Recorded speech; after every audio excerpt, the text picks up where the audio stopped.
everybody. What's up? I'm Sarah the Rebel. And I'm OhCatrina. And this is Woman Up Podcast. Welcome back. We missed you. If you're new here, this is a podcast where two crazy cat ladies talk about geeky stuff and feminist stuff and diversity. And sometimes we have friends that we're going to introduce you to in a moment. And every other Wednesday at 8 p.m. we run down our favorite nerdy news of the week, then share some chick pics with you. And then we go on to our main topic before we answer questions at the end. Yes, for returning fans, welcome back. If you are listening to us in the future Whoa. on allgames.com or iTunes, hello, future man and lady. Today's guest is Ashley Robinson. She's an actress, and she's really cool. She's a host, and she's like a superhero expert. Hello. Hello. How have you been? I've been tired. How have you been? Also tired. Also very tired. So, what are some things that you work on? Tell them a little bit about yourself. I'm the co-host of the Geek History Lesson podcast with Jason Amon of DC All Access fame. This week our episode's on Vixen, so you want to go and listen to that. And on Jawin on YouTube, Jawin, I host Girl and Supergirl and the Agent Carter review show that Sarah was on last I was on that. Yay! And we had a super fun, happy time. I do the Red Shirt Diaries web series, so if you like Star Trek, come check it out. And I'm in an Intel commercial with Jim Parsons that you can see all over the world. So famous. Some places you can find me. Look at this. We're getting some pretty famous. I know. We're starting to pick up our guest department. You guys are moving. We're getting famous If your now. demographic is 40-year-old white men, then yes. Well, it just so happens that it is. Now it is. So today we're talking about superhero television. Yes. We know we're definitely talking about Agent Carter and Legends of Tomorrow, and we're possibly talking about things like Supergirl, Arrow, Flash. I think all those things are going to come up. Mm-hmm. So stick around. But before that, it's time for Newsflash. I can do the things. Wait, I thought it was like light bulbs for Newsflash. Like, Newsflash. Newsflash. I started doing chick pics first, and I was like, and that's not right. So close. So close. Episode 20, we're gonna really get our stuff together. This is episode 21. You're legal to drink! Yay! Episode 25, we'll really get our shit together. Old enough to rent a car. No, Yes. I think I like your original statement. Episode 20, where we're going to get our shit together. In the past. We're going back. We're all time ladies now. Yes, we are. Retcon. Woo! Good. We're exactly what Doctor Who needs on Amazon. Exactly. So first of all, we should talk about Deadpool. Oh, yes. So for anyone who has not seen Deadpool and does not want spoilers, mute us. I'll do this when we're done talking about it. But I guess we can give a little, before that, we could maybe give a little non-spoilery bit first. Like, just like, yes, no, go see it, go not. So my vote is go see it. Yes. We're all in agreement. Okay, now mute us while we talk about Deadpool. Okay, so I had some thoughts. First of all, it's really awesome that they've managed to smash the box office stuff for R-rated films and just in general. Nothing else is out right now. I mean, that's true. That just reminds me of a headline I saw. Everything else that's out. That just reminds me of a headline I saw from a site I won't mention that said Deadpool has just smashed Star Wars box office record numbers. And then I open it, and it's Deadpool has smashed Star Wars box office numbers in Russia. Week. Oh, in Russia. Oh, okay. In Russia. So that Colossus love. Like, go Russia. Yeah. But I mean, yes, for other geeks, as far as what movies are out, but like Kung Fu Panda came out, that That's other true. Love movie came out, like as far as what women should have been going to see in the movie theater, Deadpool should not have done as well as it did with women. Yes. There is a moment though where he looks at the camera and kind of insults the female audience, which I thought was like, that's my main knock against the movie. Oh, I have a few. Go ahead and what is that moment? So he looks at the camera and he goes, "Yeah, I know your boyfriend told you that this was a superhero movie, blah blah blah blah blah." And I'm like, "Do you really want to insult 51% of the world's population?" Right. Yeah. Well, here was my thought when I watched that. Bitch, no, you told me. Right. You had a commercial. You told me this was a romantic ass movie. Right. I've You seen that lied to billboard me on Sunset. right. No, you said that. Yeah, I found that annoying. And then also, so my biggest problem with the movie is that a huge major plot point revolves around him being ugly. Yeah. And it's like, wow, I hope no burn victims are fucking watching this shit, because you don't even look that bad, bro. First of all. Second of all, being ugly is not the worst thing in the world. Third of all, she's a prostitute. Do you know what she fucks? Like, she will have sex with anything, anyone, no matter how bad they smell, how terrible they taste, if they drool on her, how old they are, how thick they are, how skinny they are. It doesn't matter. She's a prostitute. So you're really worried that your prostitute girlfriend won't sleep with you because you're ugly now? Fourth of all, TJ Miller's way weirder looking than burn victim, cancer-ridden Wade Wilson. Yes. And he's playing opposite him in that scene. And also just, it could have been done differently. Mm-hmm. When they had that moment where everyone kind of shuns him, I understand it's a funny film, it's an R-rated film, but they could have had some depth to it as well with them actually addressing that. Mm-hmm. You know, like, this is what it feels like to be somebody who doesn't look the same, to be disfigured. They could have gone somewhere with that, maybe even dived into the fact that this wasn't about him being upset that he was ugly, it was about change in relationships. Wait, let me read the internet. It's Deadpool. Why are you expecting death? Right. Except that Deadpool is always surprisingly deep to me. That's the biggest thing. Okay, so Alicia Grasso, my previous editor-in-chief, wrote a really great essay on, like, the points that everyone is missing with Deadpool. It's not just these, like, Looney Tunes and fourth wall breaking, but in that, the reason behind how crazy he is very deep. And the reasoning behind why Deadpool does everything isn't because he's LOL so random. There are a lot of freaking reasons, and there's a lot of story behind that nobody freaking gets. Mm-hmm. So, like, I was kind of disappointed with that with the movie, because it actually had so much story to tell, and it didn't. Right. Yeah, so outside of those. Yes, I can agree with you. I feel like they probably had to cut some things down as well. Like, it kind of got that vibe. Like, there were threads where I was like, you didn't really pursue that. Mm-hmm. So I love the movie. I want to say again, this was a great movie. It was very fun, but it, of course, just like anything, you know, it has its flaws too. And my goddamn prayer is that they improve on it for the second one, instead of like, we need to appeal to more people, so we're gonna not. Yeah. My biggest fear is that Hollywood's going to take the wrong message away from this. Not that, we can do R-rated superheroes. Like, where's the R-rated Wolverine movie? That's all you have to do to make him compelling, because the last one was the least Wolverine-iest movie I've ever seen. I do believe the next one is R-rated, Old Man Logan. Supposedly. Supposedly. It's not as super confirmed R-rated as the nitty-gritty Superman and Batman movies. I've got to read a few comments real quick, because our comments are actually, you guys did great this time. He's not called Depthpool. That's what Intermedia said. That's good. That's great. Derek said, I closely identify with the parts where people recoiled from his ugliness. Look at how hard Katrina's laughing. She hates you. Thomas the Dank Engine 66 said, talk about the masturbation slipper. I thought it was really funny that they went that far. Like, even for an R-rated movie, they very rarely go the baby hand that far. Right. I was just like, wow, this is far. Well, also, you jerked off a unicorn. We only got one male wiener, so we could still retain that R-rated, and it wasn't even fun wiener. It was creepy wiener. Where was the male wiener? When he's fighting with Ajax and everything's burning down, and he gets stabbed through with the rebar. There's a scene where they pull out, and he's like slipping down the rebar, and his male wiener is out. I didn't even know. So listen, it's not good wiener because of The View. And these old women debating that they don't want to see male dick, which there was one woman championing, God bless you, whoever the fuck you are. I only watched it because Loot Crate had like a thing on it. Yeah. There was one woman who was like, we always get to see women naked. I want to see men naked. I just want equality. All the other women were like, no, I don't want to see it. Get your repressed ass out of there. Sorry. Anyway, I know The View is not watching us. I'm going to stop yelling. But anyway, they were talking about the fact that there was going to be a dick in Deadpool, and I'm watching this whole movie.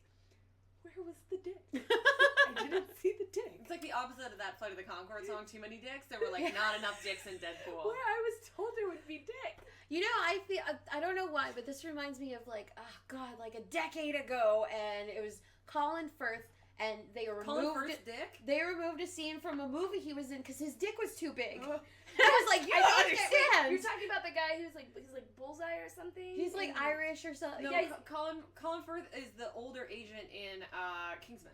And he was Mr. Darcy in the BBC. Is that the one you're talking about? And he was the king of the King's Speech. Yeah, I remember because it was like when he was young and hip, and I mean he's still pretty great looking. He's still really hot. He's still really hot. I'm like, wait, if he has a big dick, I would fuck him. Yeah, that's the thing. He like apparently does he really have a giant dick? Yeah, I thought you guys were. Judi Dench called Daniel Craig's dick monstrous, which was my favorite thing. There's another big dick actor. He was the guy in Daredevil who had those bullseye on his head. That guy, he's Irish. I can't remember. The Daredevil, the Ben Affleck. The bad one. Oh, I have no idea. I can't remember his name. Chat room, tell us who that is. But it was a name like that. Oh, Colin Farrell? Is that his name? Colin Farrell's... No, it was Colin Farrell that got. I knew it. Colin Firth. I knew it. Colin Farrell was the knew one it. who was removed. The scene was removed. He's the eyebrow guy. Because his dick was too big. Yes, so I believe that because there were rumors from the Playboy bunny that he was dating that his dick was really big. Yeah, so that's why when he said that, I was like, wait, no, you're talking about this? Yeah, but all girlfriends always say that. No, not to other people. To him, yes, we will always tell you your dick is the biggest I've ever had. Yeah. Apparently that matters. And to my friends, I'm not gonna lie. I'm not gonna just bring it up.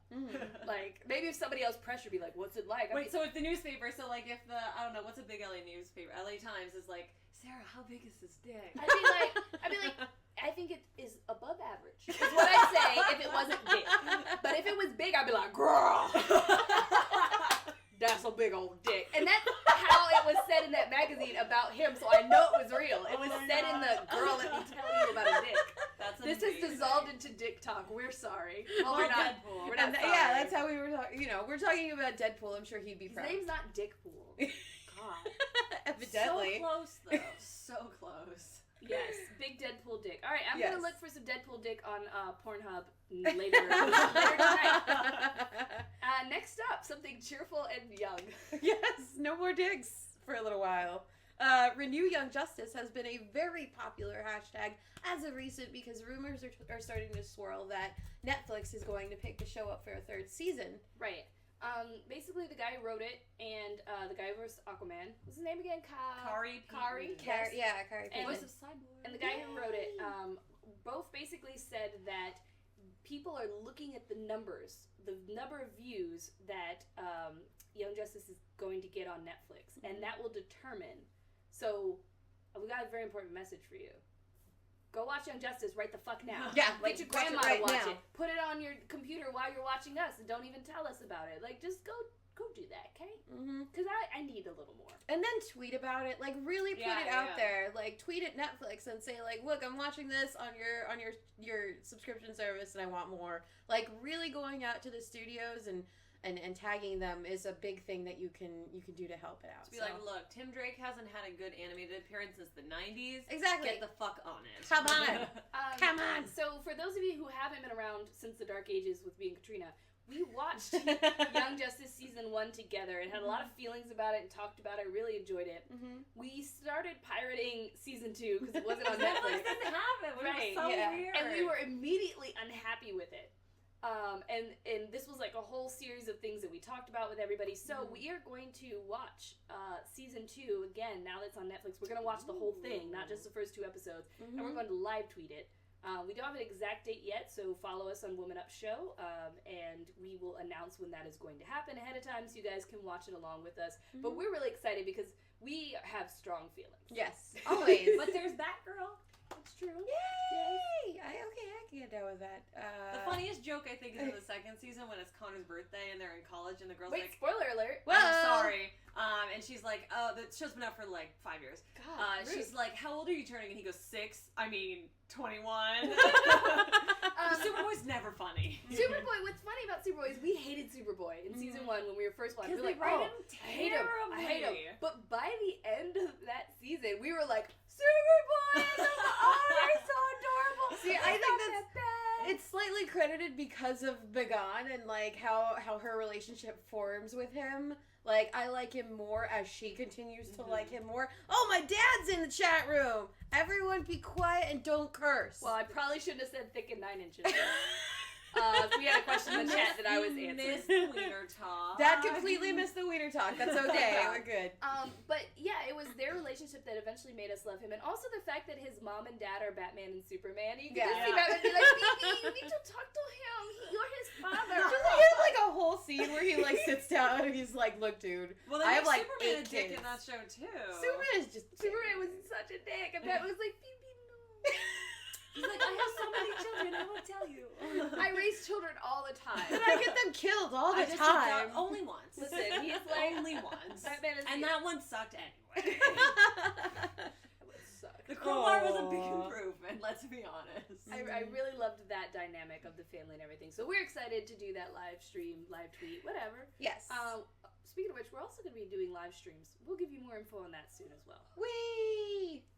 Multiracial Mantis. Yes! I love when I write topics and I don't explain well enough. Like that time I was like, so-and-so is a dick. We were like, what is this story about? So James Gunn actually announced somebody who's coming to Guardians of the Galaxy.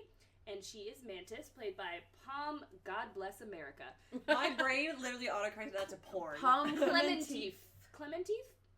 Anyway, Sorry. so I read about the character first, and she's like Vietnamese and German and all this different stuff. And then I thought, well, this name, I bet you this woman is just like not actually another race. And I scrolled down, and god damn it, if she isn't a multiracial woman, she's like Vietnamese and all sorts of shit. Mm-hmm. So thank you. Do you think she can make pho? I hope so. I can make pho. I don't think. Ooh, let's go to the Can Guardian you set and see really? if she brings pho. Sorry, we gotta go do this right now. We gotta go to Atlanta, guys. Sorry. Hey, look, someone who would have She been a looks better option She looks like than Asian Khaleesi. than what's her name, Emma what's her face. Emma This is the girl who I would have if I were Cameron Crowe.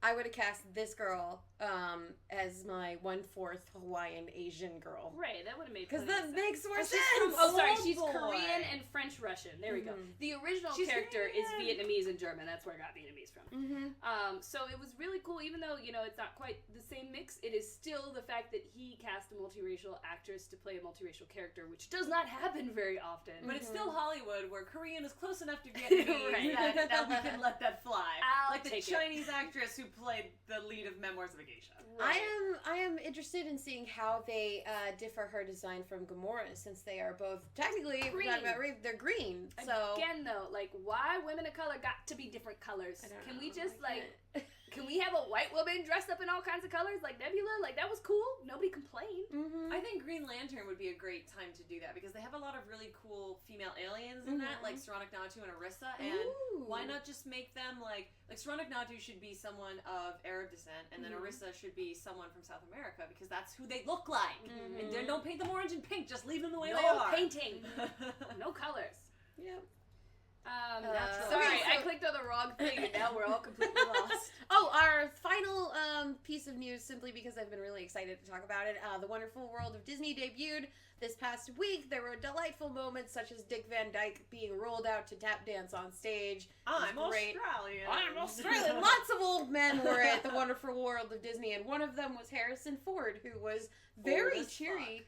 Yeah, old as fuck. Extremely cheery. Like, he's like still in Star Wars press tour mode, where he's like, I'm just so happy they gave me all the happy pills. No, he's happy he doesn't have to come back for more he's Star like, Wars.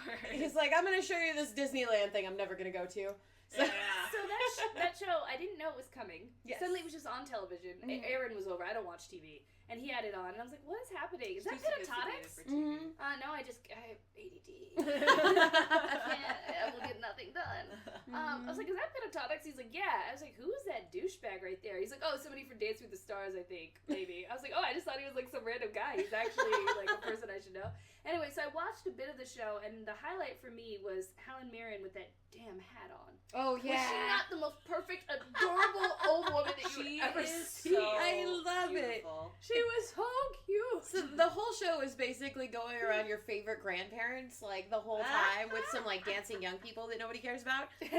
But the big moment for me was the debut of all the concept art and the ideas that are going into Star Wars land. Because when they first announced, like, oh, you're gonna pilot the Millennium Falcon, I was like, haha, we're all gonna be in the Millennium Falcon. Nobody's gonna pilot it. You get it, the controls. Like, you are there. It is your choice to shoot, and so I'm wondering how they're gonna keep people from crashing it. But whatever. So that's It's one just of the like a rides. flight simulator. Like every time you crash, you have to start over again. I really hope that's what it. Or maybe it would be cool if it was like that Loch Ness ride that I rode at some theme park. I can't help you with it all. Where everyone got to have different positions within the ship and Also, like someone can go be on the an gunner adventure. and Yeah, that was really cool. I'd interesting. love to see something like that. With Someone gets Star to be Wars. Chewy and they're just flicking switches. the Right, whole just like time. I don't even know what I'm doing. You get, and then it's like the instructions like yell incoherently. Blah, blah, blah, blah. Someone's at the top of the gunner, and you have to yell back and forth and hope you're loud enough for each other. Yeah, because you're like Perfect. down the hall. No, it's fun. We all have Bluetooth headsets in that you cannot see. So I'm excited about that, but I'm also excited that this looks like a completely immersive experience that I feel will be completely ruined by the fact that tourists are running around in polo shirts. But there's a giant marketplace. You can sample the food from Star Wars. So they're making real recipes of edible food. I don't want to eat none of that. You get to sample the food. No. There is an underground cantina, and there are going to be like actors that are just dressed as alien. People who are just walking around as Twi'leks, and some droids that are just around, and they Is just someone hang that out. pig guy who's like, we don't like you? I hope so. I hope I get He kicked out. gets to cut off his arm. I hope they try to kick me out of that cantina. Let's see what happens there. So yeah, not only can you go to Star Wars Land, you can get drunk and full of food in Star Wars Land. Man, So that sounds fun. oh, I don't so think exciting. getting drunk in the cantina is that great of an idea, though, if you're surrounded by... Because certain drugs Well, it looks like might the just be Coruscant. like, oh my god, where am I? You're angry drunk. Please don't go into Screaming Star Wars terror. Land on drugs, please. You're just gonna ruin. Someone will. Just ruin it for everyone. Mommy, why is that person stripping his clothes off and running, screaming? Yes. It happens. You know, some people react differently to the cantina. Mm-hmm. And that's why Disneyland's so expensive, because otherwise you'd just be there every day being a drunk. Being a drunk. All right. Moving on. Ooh. I believe it is time Your dad for. said you're getting a birthday present. By the Oh, I'm getting a birthday present because next week's my birthday. Happy birthday to ya. Why the fuck is that your birthday face? For anyone listening, let me try to describe that to you. She just turned into the Crypt Keeper and wiggled. What does that make your totally arbitrary astrological sign? Pisces. There you go. That's why we get along Yay. so Two well. fishies. Because you're a fish and I'm a mergoat. And we journey the sea together. This is how mergoats move. Mergout sounds like some like horrible Armenian or Greek dish. I prevent you today with the mergoat. It is seasoned lightly with basil. And it comes with like a fern in his sleeve. Then I would be very confused about whether or not I could eat mergoat because technically it's a mammal, but it's a fish. Yeah. I don't know. Anyway, You know, it's probably not important. we're talking about Star Wars food. Who knows what's in there? So Right. Many mergoats. Well, Yeah. guess what time it is? Sloth cats, huh? Oh, it's time for chick picks. chick picks. Yeah. So for those of you who are new, Yeah. if you're new, I hope you're still here. If you're new, Chick Fix is where we talk about something cool we think you should check out that's either by a woman, for a woman, features a woman. It's just gotta have a chick in it, man. So the first thing I'm going to share is a hashtag for you to search online. It is 29 Days of Black Cosplay. Woo! It has been really fun. So a lot of people who are not black and not of color might say, well, why do we need 29 Days of Black Cosplay? Isn't this racist to just point out black cosplayers, blah, blah, blah. Let me explain a little bit, personal experience, why I really love the 29 Days of Black Cosplay hashtag that happens every year. I very rarely get to see black cosplayers on my feed. Mm-hmm. I generally see white or Asian cosplayers on my feed. Sometimes in blackface. Yes. I see Possibly. people who look a specific way constantly being shared as, look at this amazing cosplay, look at this amazing cosplay. And in the meantime, my friends who are of color and dress up as cosplay go to shows and get called the black version of things. Mm-hmm. And it's hurtful and it's weird because, like, white people, we don't call you the white version of Sailor Moon when you Sailor Moon. Like, that's just weird. So I really enjoy it because it fills my feed up with people that we don't normally get to see. Mm-hmm. And it normalizes it. And it says, hey, guys, guess how many of us there are? We are all over the place. We are doing all sorts of things. And don't you dare say that black people aren't nerds. So that is why I like it, and you should go look it up. And blackgirlnerds.com also has, like, I think they're every single day they're posting somebody, so you should check them out as well. Nice. Mm-hmm. All right, so my first recommendation is Blastr's new Fangrrl channel. It's a brand new vertical from Blastr with some of our very good friends of the show. Sam Maggs, who wrote the Fangirl's Guide to the Galaxy, is going. GeekGirlDiva, who is this massive news personality. I know her. I love her! I am in love with her. And she's like the I hope sweetest she's lady in not the world. Oh no, she'd be like, I'm in love with you too.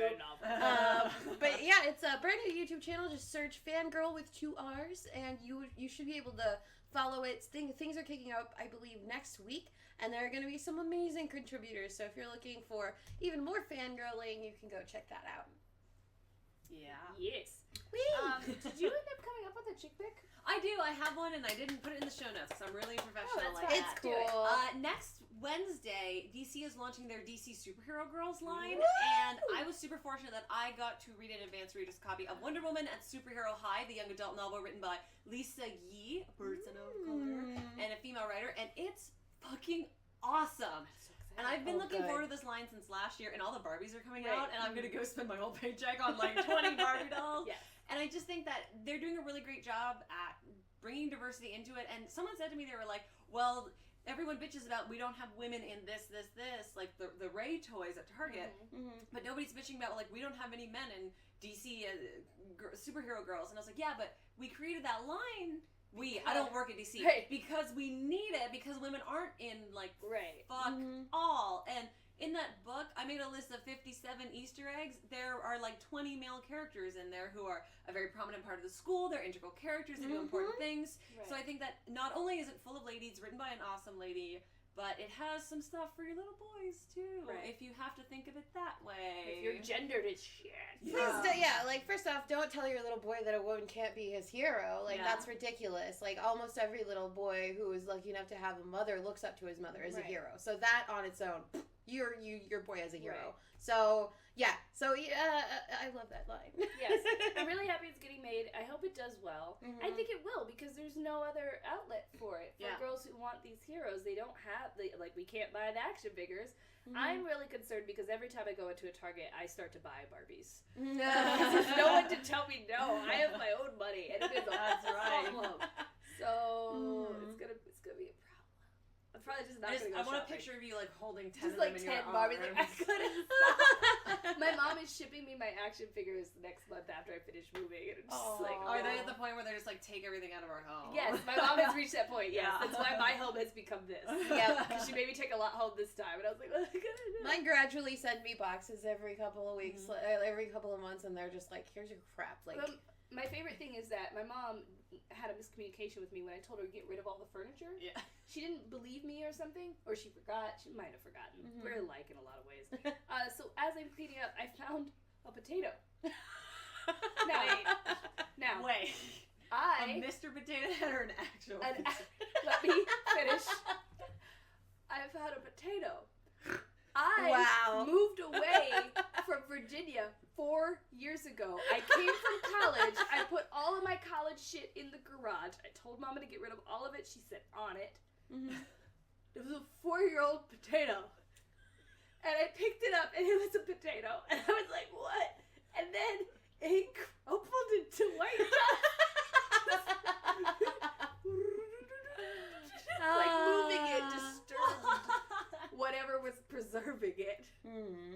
Oh my god, potato. I don't know. I think the only massively useless. No, I've got something bad.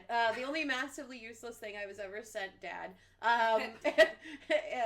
My sister used to really like Kingdom Hearts like yaoi stuff, and so they thought it was mine because I really liked anime as a kid, and they sent me this like folder full of like gay dudes from Kingdom Hearts. And I was like, I don't want or were they just like cuddling? They were like humping and stuff. It wasn't like naked humping, but it was like, whoa. I like that your parents were like, this is fine. This is whatever. Let's send it to the kids. So then I tried to give it back to my sister, and now she doesn't like gay people. So I just threw it all away. Dad, correct that, please. So another cool thing that I found was actually a folder full of all of my Dragon Ball Z backstory that I had created, which took up 2 giant folders. Nice. Where I created a whole extra sets of characters and worlds, and they all had their own spirit animal, and they all had a specific weapon, and they all had a crest, and it was extremely detailed. I can fully recommend moving to a different country to not have your parents send you that shit because the shipping rates are ridiculous. Mine are all still in the closet. For just to smooth things over, Dad, I do appreciate that you're sending my stuff. That's like the only thing that you have sent that's just been like, what? What do I do with Somebody this? in the chat room just said you killed Mr. Potato. I killed him dead. All right, I stabbed him with my potato knife. I stabbed him 9 times. So my next chick pick is the Gibbs sisters. They are writers, and they're working on a Kickstarter that is going to come out tomorrow. So I can't give you the link to the Kickstarter yet, but I'm going to give you the link to a story about them so you can remember to go and click on the Kickstarter link tomorrow. But basically, they're doing a crowdfunder for the invention of E.J. Whittaker, which is a story that follows the adventures of a young African-American female inventor whose latest creation, a flying machine, causes a stir in the dawn of the 20th century. The Gibbs sisters are known for their work, for writing. They do a lot of freelancing and stuff like that, so they've already got a lot of people excited about this Kickstarter when it starts. So be a part of something and help fund it, because I want to read it. Woo! My second chick pick is Edgar Allan Poe's Murder Mystery Dinner Party. And it stars some really cool people. If you guys are a fan of the Lizzie Bennet Diaries, Ashley Clements and Mary Kate Wiles are in this. But it is basically Edgar Allan Poe decides to get all of his friends together, because in this storyline he has friends and likes people. And they get together for a dinner party, and it turns into a murder mystery. And it looks really cool. The Kickstarter just started out, and I think it's worth checking out. Nice. That's exciting. They've made a lot of great stuff, so Yes, I'm they sure have. it will be good. My next one is that Ashley Eckstein, I've never tried to say her name before, but she does her universe, and she also voices Ahsoka Tano! Ahsoka Tano. Ahsoka lives! Hashtag Ahsoka lives. Is that your hashtag symbol? That was just the... That's like Power Rangers. I'm just like, choo, choo, choo, choo. Oh, I thought we were DDT. Okay, anyway.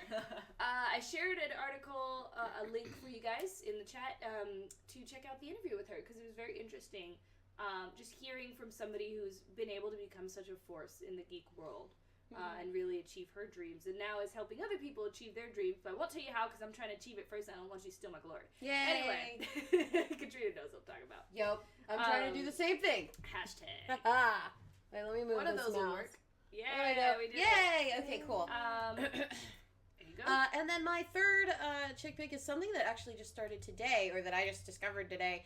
My friend Kathleen Smith on Twitter leads the Fangrrl Health Chat every Wednesday at 5 p.m. Nice. Yeah, and it was so cool. It's like, it's Thank about fangirling and mental health, and it's like, it's kind of just, it's a breakdown of how, like, your fandom can either assist or hurt your mental health, and I think it's really cool. So if you're feeling down about yourself and you're like a fangirl or a fanboy, go read the tag, because it's really reassuring. It makes you understand yourself a little bit more, and it's just nice to hear from other people like you, you know? So yeah! This is how I help with my health. That's how she Cuddling does with it. Blinders? Yes. I Put don't the want blinders to on. see. No. I don't want to know. Don't No see the haters. favorite- I don't want to see the No haters. It's so interesting to me how many people who are really big into fandom and vocal about it also have mental health issues that they're willing to talk about. Mm-hmm. I think it's I'm sure they talk about it more in that chat, but in some ways very healthy to see that there are so many other people. For example, anxiety is a very easy one. So many people have anxiety. And I think it just helps everyone a little bit to know that they're not a crazy person who can't control themselves. It's like, no, this is an actual thing, and there are tons of other people who have the same thing, and here are some tips for dealing with it. And hey, also want to talk about Harry Potter? Yeah. I think that's pretty awesome. It can be inspiring when it's like, when it's someone who you like and you look up to, you can be like, oh, well, they did this, so I can do this too, because we have the same Right. like problem, however you want to phrase that. Like Will Wheaton and the guy from Supernatural, they both talk about their depression openly, and I think that's really important and really helpful. Yeah. So, yay. So now it is finally time for the main topic. We got a little sidetracked there with the dick talk and everything. But our main topic is here, and it's also known as Heads Up! I made up the symbol for that. Yay! Heads up. Wait, that's rude, Sarah. Heads up, Luna! So, because we're slightly running out of time, I want to kind of dive into Agent Carter, because it's going on right now, and we all care about it a lot. So, small lead up for it, for anyone who doesn't know, Agent Carter is a show about Peggy Carter. She is a character from Captain America, the First Avenger, who is awesome and kick-ass and a spy. And this is season 2. In season 1, she was in New York, and she was trying to... Shut up, Bailey. He likes Bailey Agent really Carter likes a lot. She was trying to establish herself as a capable worker. I hope you guys can't hear Bailey. Bailey's like, oh, you got to the main topic? I have so much to say. Bailey, do you want to talk about Peggy Carter? Bailey. Okay, hopefully that worked. Sometimes if you say his name 3 times, like Beetlejuice, he disappears in a puff of fur. Basically about her trying to prove herself and prove that she was just as capable as the guys, which was a weird choice because, you know, she did that in the movie. Yeah. Already. I mean, once you're just as capable as Captain America of solving problems, you know, you kind of already made it.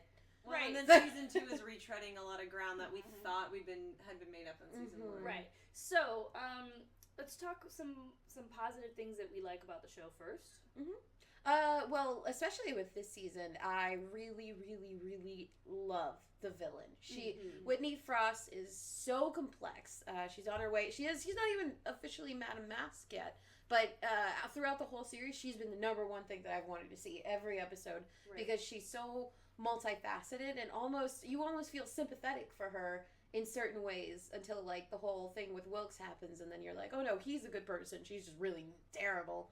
But I really love the portrayal. I think it's so fantastically done. I think it really pulls at your heartstrings while also you're like battling with yourself because it's like this person is very obviously like lusting for power, but she's so honest and human in her feelings. I almost feel like she's not so much lusting for power as she's lusting for knowledge. Yes. And I can so much understand that because she was denied it for so long. They show a flashback, which is amazing. Her flashback was far superior to Peggy's flashback, in my opinion. Where they show her as somebody who's always been smart, always been able to be an engineer and to put things together, but she's poor and it's the Dust Bowl era, and she just needs to use her face to get what she wants. And so she's constantly denied acceptance for her intelligence and instead has to kind of use her looks to get what she wants, which is knowledge.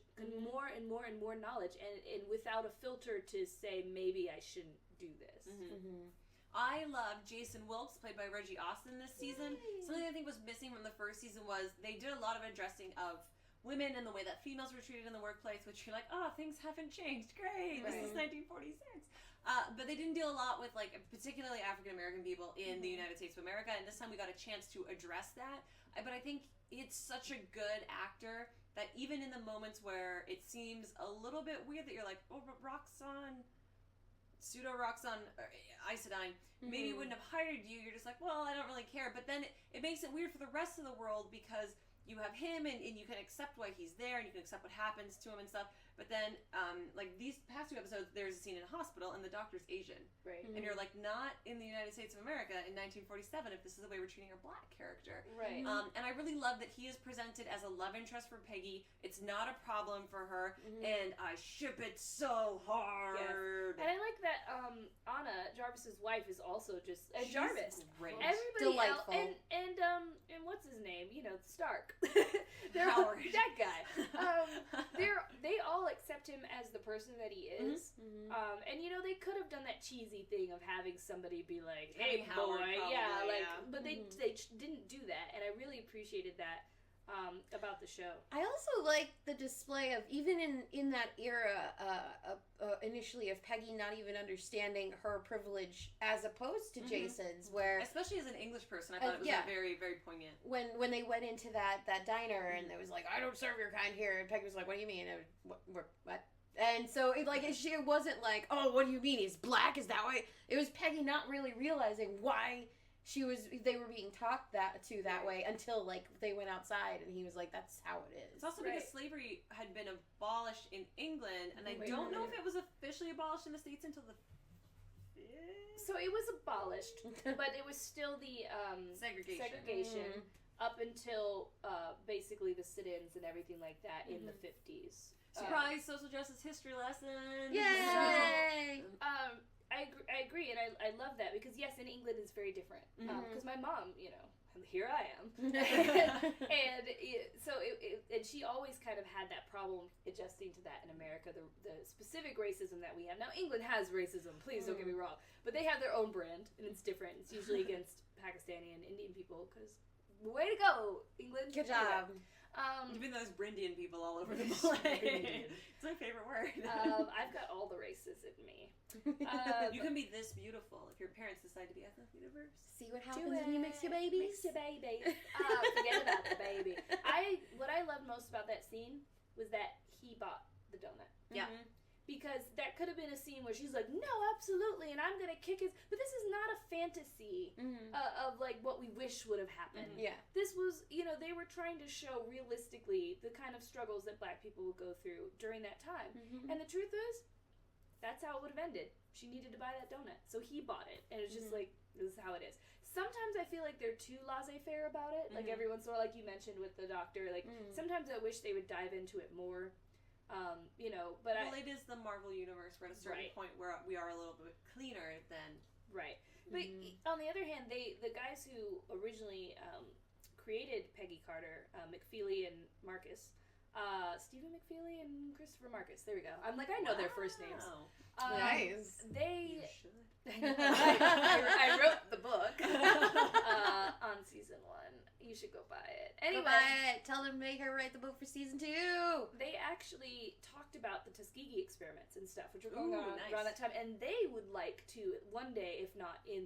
They mentioned that they wanted to try to do this. I don't know if they succeeded in getting any of that into the show, but they had mentioned that they would love to touch on that because that's very racially charged superhero That would story. be so great, right? For Because Agent Carter. in the comics world, they took the experiments they wanted to recreate with Captain America and experimented on Black people, much like Black people were experimented on with syphilis cure and all these other things like that.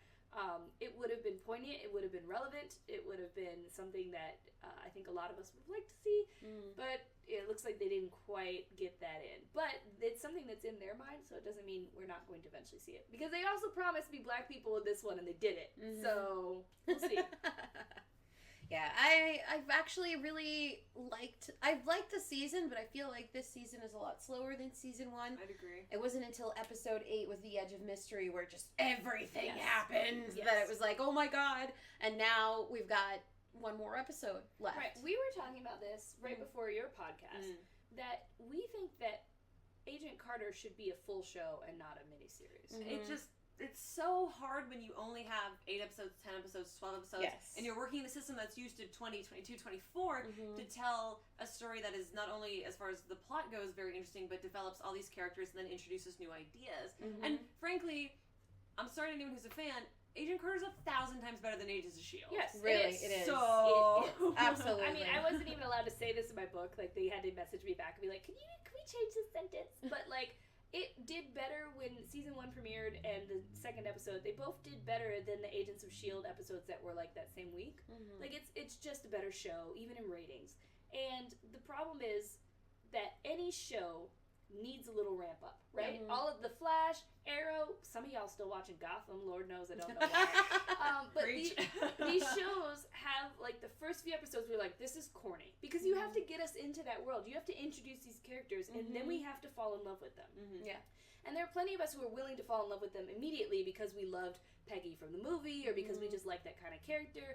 But she's not going to be the character that everyone falls in love with, right? Just like in any show, you may not love the main character. There might be this character, the side character, the wife, the girlfriend, the best friend, the other superhero, the villain. And we're never really given the marinating time that we need to get over the awkward phase in Agent Carter. And I think it would help so much, especially with this season. I think it would help with some of the supporting characters too. Like Jack Thompson is a character that I think needs more development because he's a character who I constantly have problems with.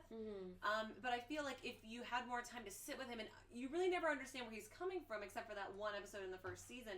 I think if you knew more about that, then it would give Chad Michael Murray more to play because I don't think he's got a lot to do. Yeah. And I think it would make him more empathetic as a character. Right.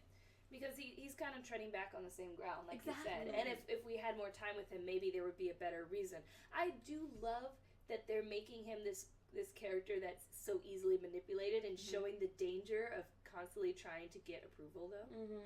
And I also like that, with these recent episodes, he is a little more multifaceted where you see him like immediately regret the decisions he makes and try to make them better and try to keep Peggy and everybody away from it because he's like, oh fuck, I screwed up, this isn't right. Well, in Edge of Mystery, he even goes so far as to team up with the good guys. Yeah, exactly. So it's just like, it's nice to see that kind of empathy and like realism in characters. I mean, my biggest complaint is that I've always loved Chief Sousa, but he's just a doe-eyed like girl. I mean, not girl, but like a doe-eyed he not love interest, but he is a love interest. Like love interest. He's a love interest, and that's it. That's the only reason he's They here. treat him the way they usually treat female characters. It's Exactly. just like Win on Supergirl is the same kind of problem. Everything about his character is about Peggy, and that, I mean, like, I understand that they had to give him motivations, but I think that is the stupidest possible thing you could do. Like, see, I actually didn't get that vibe from him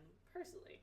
For me, I was thinking, wow, this season really shows what a good Chief Sousa is, because he's so able to balance everyone around him. mm-hmm. He's able to be calm and level-headed and use people's strengths and use people's weaknesses. Mm-hmm. Which is funny, because now that you pointed out, like, oh, I guess, yeah, everything was, he moved here because of Agent Carter, and, like, now, I don't like that he's very suddenly not with his fiancée anymore because of reasons. Yeah. I That hate was that weird. female Oh, I'm bringing up intuition nonsense. Right, that's like, bullshit. But I do like I'm not gonna look at my man who's like, oh my god, my friend came in here bleeding, I'm a little traumatized, and be like, you love her. I'm gonna be like, damn, y'all real close friends. She's bleeding on my couch. But because Sousa's in charge, an interesting thing is that we get characters like Dr. Samberly and Rose really get a chance to come into their own, whereas if Thompson were leading this West Coast Avengers version of the team, we wouldn't have that. And I think Rose is amazing. Thank you, Leslie Boone. Rose. I did love that. And I love that they make her sexy. That Right. Samberly wants her so bad. And Absolutely. she's like, no. I love that she's such a badass. Yeah. And she serves. So cool. And she serves. Yes. Awesome. She is a great character. Because I hate that stereotype that, oh, a bigger woman can't be a love interest and can't be sexy. I'm sorry, I live here in this skin. And I get told I'm sexy all the goddamn time. And you don't even have to throw people into walls. Yeah. Not once have I had to. I will say I am a little disappointed that there are not more women of color, because all the women of color pretty much are playing the roles that we've constantly complained that women of color play, which is Maids. I'm the maid, and I'm the nanny, and I'm the concession lady at the theater who you don't even fucking thank when I gave you a free ass fucking ticket. Seriously. Sorry. That made me so mad. Hey, she was an under 5. She doesn't matter. Say thank you. Anyway, so I do wish that the show had done a little more about not doing that. If we're going to actually address that sort of thing. Yeah, but I mean, overall, I'm really enjoying these last few episodes of Agent Carter. I really wish that it had more time, because the whole initial part of this season has been so slow, and like the last season was Peggy Carter doing what we expect and doing like what she's best at, which is having these elaborate fight scenes, which is like huge. Like when I grew up, I was all about girls in fight scenes. Like I was a Xena kid, and if a fight scene wasn't like 5 minutes long, I was like, what the heck's going on here? So I miss that a lot. I love that she's a brawler in the fights too. She's not a finesse fighter.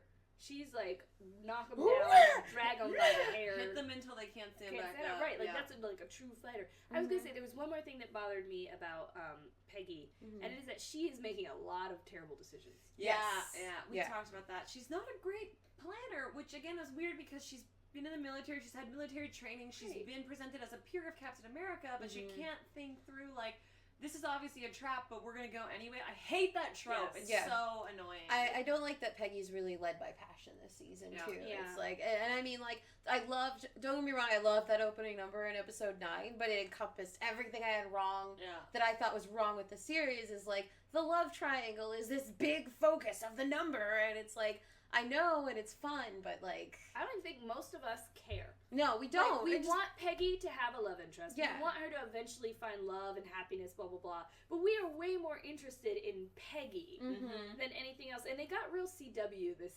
season. Yeah. And I think if you're going the CW ratings are killing it. Right. So I think if you're going to go there, you need to go all the way and give it a full season to do that. Yeah. Because your love interests become more complex. They become more than... Iris is more than... best about Ahsoka Tano. What? I think you're playing the thing. Everybody be quiet. Where did it go? The computer is talking. What's happening? Jedi Order in the Clone Wars. Okay. Awesome.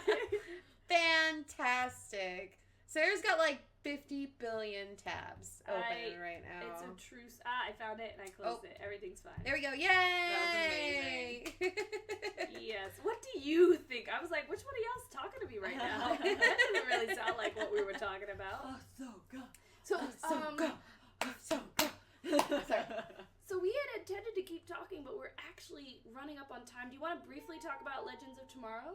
I really like... See, a lot of people are very critical of Legends of Tomorrow, and I could be very critical of Legends of Tomorrow, but I saw that first episode, and I was like, this is a goofy superhero show. Like, it has... the one thing I like about that show is it's very open about what it is. It's like, this is going to be cheesy, this is going to be dumb, this is going to be fan fiction, but we've got all these great characters, except for Hawkman, who sucks. Well, don't worry Not about as him. bad as Hawkgirl. I'm so mad about the way Hawkman and Hawkgirl have been, like, handled in the CW shows. This is my biggest problem with it. And the it's most so important funny thing is that Wentworth Miller's hot as fuck in this show. What's so weird about it is, like, you have a great Hawkgirl template in the cartoons. There are multiple cartoons in which Hawkgirl is done perfectly. And I don't get why no one's looking at... Like, okay, I understand they don't want to look at comics. It's not as easy to translate comics Well, and the into Hawks TV. in comics have a lot more bad than good. Right. And there's a lot of different... And changes and different things, whatever. But, like... We have successful cartoons with these characters that are very well loved. Like, why wouldn't you take some notes from that? I like that she's a woman of color, but, like... Yeah, but they picked the wrong woman of color. Right, Like, she's so awful. terrible. She's awful. And then I can't really like her. Me. I can't really like her because I'm like, you're bad. I only like you because you're a woman of color, and it's the only reason I want you to succeed. That was my big gripe, is that, like, going into Legends of Tomorrow, all the interviews were like, this is Hawkgirl's story, Hawkgirl's got this. And it's not. It's everyone telling Hawkgirl what to do. It's everyone saying, like, well, we had a baby in this era, so now we're in love. I was like, how dare you tell her that y'all need to be in love? And then he's like, never mind, you're right. I need to let you fall in love with me. And then she's like, oh, I love you now. And I'm like, I hate that. I would have been like, no. I'm like, yeah, cool, I'm gonna date a little bit and then let you know. Sorry, Ray Palmer's right over there, so... Ew, Brandon Routh? No. What did you just say about Brandon Routh? Ew, What? What? Get out of my couch! Oh my god, the first time I saw Brandon Routh in person, my nose started bleeding like a little anime character. Well, someone has to. I was like, oh, you look like you were carved from what beauty and joy is made out of.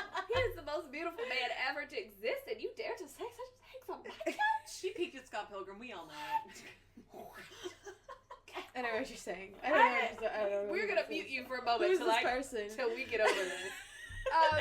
So yeah, it's just very like I like it the way that I liked fan fiction when I was a kid, and it was thrilling and fun. But every other turn on the show was like, oh, why'd you do that? Like, I am forcing myself to watch it, and I'm not enjoying it one bit. I feel like there's so many stereotypes that would have been funny if this was the 90s. So I get what you're saying about like that kind of far back feeling, but I also feel like humor should evolve. Just like how anime keeps making the joke about, haha, my titties are so big they bounced and it's awkward forever. It's like, we've had that joke a million times. Can I have a new joke? So that's how I feel with this. It's like, we've got the snappy kid who's street smart and urban, and we've got the old man who's Except he's British, so his like Ebonics talk is really weird and forced. Yeah. And we've got the older guy who's gonna have regrets and thinks he knows right, but maybe he's not always right. Like, the only enjoyable ones are the two assholes that are just like bad all the time. And then we've got Doctor Who. Well, I was like, are you watching Doctor Who? That's what I said the first time I stumbled into Legends of Tomorrow. And Capone was like, no. This was before Doctor. He got real snooty with me, and I was just like, I don't care about that. This dude has a magical item that he uses. He's on a ship. He's time traveling. He's got a trench coat on, like a brown coat. and he's worked with the Doctor before. if they put him in scrubs, I'm gonna lose my shit though. This is Doctor Who for us. Yeah. Doctor, it's like he's like the 11th Doctor companion cosplaying as the War Doctor. Yeah, Like, that's what he looks like in his little trench coat and scar. So I would just say I'm not enjoying it. I feel like it treads too much ground that we've already treaded. I don't like any of the female characters, which makes me sad. You don't like White Canary? Yeah. No, I feel like she's such a Action I'm girl! a train wreck. Look at me. It's like, again, everyone's just such a stereotype that it's not even enjoyable. You know what really hit me about Hawkgirl and White Canary is the scene where they brawled and they fought, and I was like, oh, this is gonna be the scene where they bond. It's gonna be great. They're gonna be friends, and no, it just ended really awkwardly with Hawkgirl going like, I can't do it. Well, they did this weird thing where they folded in on their continuity because in the third episode, their Arrow premiered on Wednesday, and on Arrow they were like, Thea has bloodlust, but Sarah doesn't because Sarah was dead longer and Lazarus pits and nonsense. And then the next day on Legends, Sarah was like, I have bloodlust. And it's like, no, you fucking don't. Yeah. You told me that you don't. Yes. Really briefly to Arrow. Sibling chemistry in shows and movies. Mm-hmm. I feel like none of these writers have siblings. Like, I feel like none of them are women either. the first time I watched it, I was like, is that his second wife? Like, what the fuck is this? and Cap, again, I watch all my shit with Cap on because I don't watch TV. He was like, no, that's his sister. I'm like, the fuck? No, it's not. I don't sit up on my sister like this when I talk to her. I don't gently stroke her hand. Well, it's TV, you know, we gotta be really close But together. they always do that. They Yeah. always make it like brother and sister bonds are like creepy. Right, because with my brother, I'm like, you gotta get the fuck Right, away. it's like, you smell, get away, get away. Like, that is a brother-sister relationship, not like, this is my sister. I just tickled up in your armpit. I'm sorry, you okay? I have really sharp nails. I hope you're not bleeding. I'm sorry. She's bleeding a little. It's okay. A little armpit blood. Who cares? What's a little armpit blood? Okay. Do we want to It's touch for that Brandon Ralph comment. I know it is. Oh, he was giving. Yeah, exactly. He was I a agree. stalker. He was like weirdly like Controlling. Yes. Yeah, like that. I don't know. Everything about Hawkman was like that dude might like hit his wife. Like I just like that he's like a foot shorter than everybody. I thought that was a good time. it's a very very sad role for that white guy who got that role. Falk Henschel? Yeah, Falk actor's Henschel. Something He's awesomely like Falcon. Scandinavian. Yeah. Do we want to touch on anything else? Supergirl is super fun. Keep supporting it so that more episodes by Lexi Alexander can. Yeah, because can fuck come everyone out. who's watching X-Files instead Dude, and killing the ratings. Also, yeah, Fuck exactly. You twice. Everyone was like, "Oh, X-Files, you know what? All you got your shit wrecked. David You got your shit Duchovny wrecked." looks like he was stuffed into a sausage. Oh, Yeah. Just watch Supergirl because Mecca Brooks sometimes takes her shirt off. Yes. Come on. Didn't they say like somebody whose like wife was on Supergirl was tweeting about X-Files and someone called him out like Oh no! they were like, "Hey, your wife is premiering on Supergirl tonight. What are you doing? Oh, I bet it was Can't you Silver Banshee." DVR X-Files?" And I was like, "Ooh, get my tea out." And from what I hear, That's not X-Files my ended business. on like the least satisfying note in the world. So you know what? Yeah, like, now you can watch Supergirl and go catch up on all those episodes because you've got 5 episodes on CBS.com to watch at least. Do it. Do it. It is Keep really the show. great how easy it is to find a lot of our shows now on things like Hulu and stuff like that. It's pretty. We live in a magical time. We are lucky. So we are gonna wrap up because it is way over time. Our next show is on March 9th. Follow Woman Up Show for more details because remember we're gonna start streaming monthly, and we also have the live tweet of Young Justice Season 2 coming up. So we got a lot going on. And where can we find you, Ashley? You can find me on Twitter at AshTVRobinson. You can find me at Facebook.com/AshVictoriaRobinson. And you can find me on YouTube.com/Jawin. JAWIIN. That's where almost all of my videos live. Whee! All over the internet. Jawin like that, right? I can never remember. JAWIIN. I thought so, but then it For sounded like you Jason didn't say it. William Inman is a really easy way to remember that. Adorable. Don't tweet me that you love me or that you hate me because I won't answer you. Don't give a fuck. That was my favorite thing. There was a picture of me and someone who interviewed me at Long Beach Comic Expo. Yes, that was a name You were drop. super famous. Yeah. For For no weekend. reason. Yeah, that whole weekend. It was funny. But somebody was like, I think you were both hot. And I was just like, didn't anybody fucking ask your whole ass how I look? I'm telling you to learn about Agent Carter. Go click the link and learn about Agent Carter. I didn't say, hey, am I hot? Go fuck yourself. I don't need your validation. I know I'm hot. She looks in the mirror every day and instead, like, she doesn't move, but her reflection does, and it's like, My hey. reflection I feel like your reflection is RuPaul. My Like a reflection sassy black lady. is RuPaul. Just lots of hair, super Yes. tall.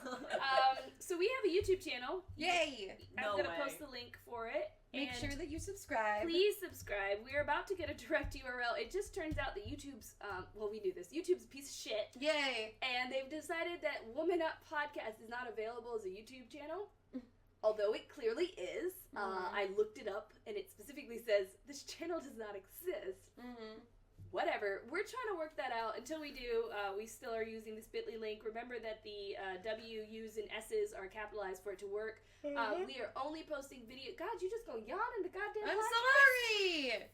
I couldn't help it. We only post videos and promos for videos, so only 4 videos a month, so we're not, filling up your feed or anything like that. And you can follow me at SarahTheRebel. And you can follow me at OhCatrina, OhCatrina. And please give us a listen on allgames.com/whoop, W-P.